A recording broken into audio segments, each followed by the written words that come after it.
What's up, guys? It's going to be real and unfiltered. No fancy backgrounds, nothing like that. I've run countless miles in my life. Ran races all over the place.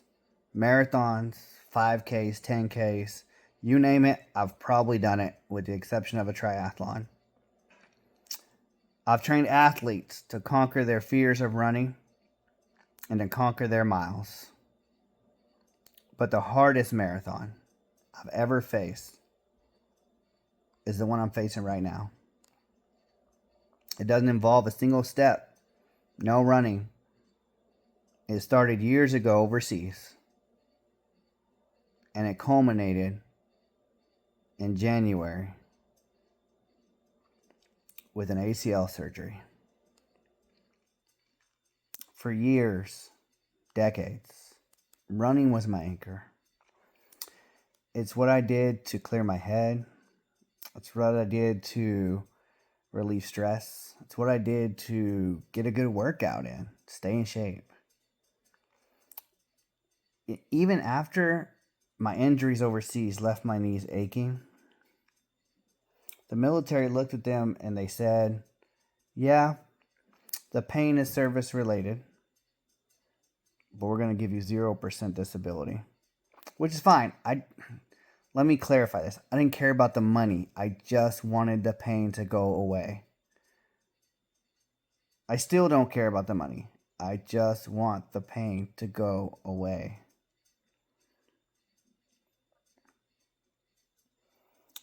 If you don't know, like 0% disability in the military, when you get out, it says, yeah, your pain is because of us. This is caused because of us, but it's not enough for a payment of anything. But if something happens later on, we'll cover it, right? And that's pretty much what they said. I appealed. I got denied.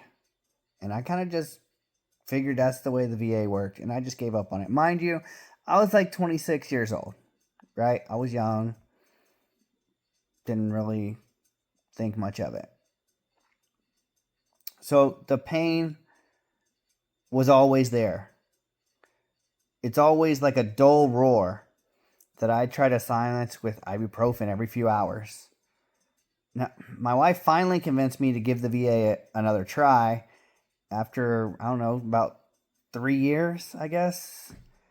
And I remember going to the Dallas VA, and you had to be there at like 5 in the morning for blood work, and then sitting there all day till almost like 3 o'clock in the afternoon, just so someone could check your vitals and move your knee around a little bit.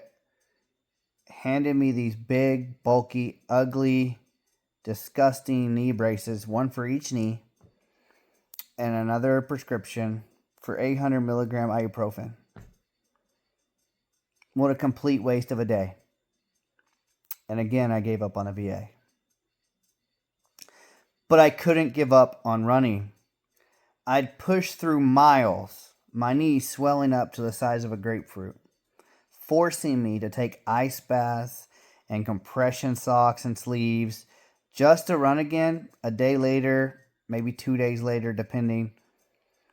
But after one race, the pain was so unbearable, my wife talked me into going back to the VA. Still no x-rays, still no kind of scans, just more ibuprofen and another wasted day. I walked out and I didn't look back for another 7 or 8 years. Fast forward to 2024. I was injured at work. I mean, I wasn't doing anything out of the ordinary or anything like that. But I couldn't put any real weight on my left knee. I'd hoped it would just go away, like go back to just the dull pain that was there before. Was popping ibuprofen like crazy, ice baths, heat, compression, everything you can think of. Had some topical ointment that my mother-in-law gave me. I mean, I was trying everything. It didn't go away. After limping around for 6 months or so, my wife pushed me again to the VA. This time something was a little bit different though. There's a new VA in Tyler, and reluctantly I went to it. The doctor actually listened. She asked questions. She ordered a scan, and then the bomb dropped. My ACL wasn't just torn. She said it was obliterated. It was gone. And it had been for a while. There's no way she could tell how long it was actually gone, but it had been gone for a while. All those years, all that pain, all those grapefruit-sized knees, my ACL was just gone. And it was devastating. But also, finally, an answer. Surgery got set. It was set for July 28th of 2025. I mean, it's still a long gap between when she's seen me and when they could get me in for surgery, but I mean, that's the way it works. From May of 24 to January, I couldn't work out. I couldn't run. I couldn't put any real pressure on my knee due to the amount of pain.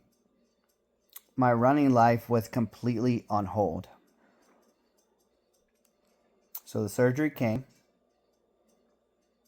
6 weeks off work, the doctor said. 6 weeks. I don't even take a day off work. I mean, I hate not being at work. I am a teacher who never missed a day. There's never a sub. 6 weeks. If I take 6 weeks off work, my kids don't learn anything for 6 weeks. I took 3 days off work. I had my son move a recliner up into my room. And I bought a pillow that had this little carve out for your leg to sit in, a real stiff pillow. And it cradled your leg in position. And I bought an ice machine that you wrap your knee and it pumps ice through the knee brace to ice down your knee. And that's what I did for weeks. Sat in that chair, laptop in my lap, teaching. And then slowly, painfully, I had to get up. I couldn't teach sitting down. I need to move around the room, check on students, check their work, do whatever. I teach 7th grade, 8th grade, depending on the year. This year I was teaching 8th grade.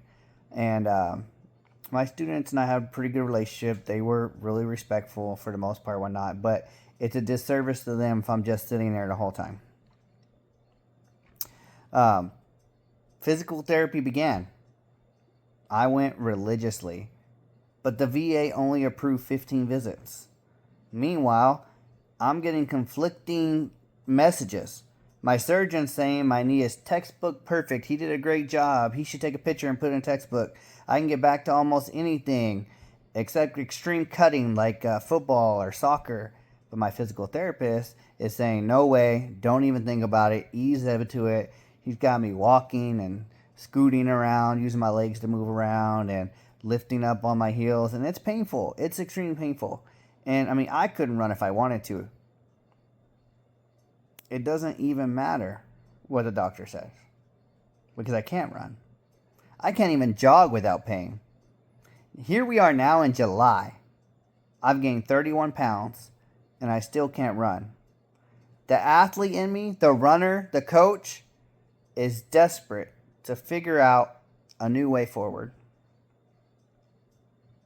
Guys, this is different for me. I don't know how to do this. The only workout I've ever really done is running. I got to figure something out. So, my time in the military taught me about pushing through. And I've been pushing through for years. It didn't really work all that great for me. I probably should have gone outside and got something done a while back, but I didn't. But I did learn in the military to push through. My faith as a Christian reminds me that even in brokenness, there's a purpose. This injury, this journey, I mean, it's a real life sermon on patience, on perseverance, and relying on grace. It's about finding strength when your body feels the weakest.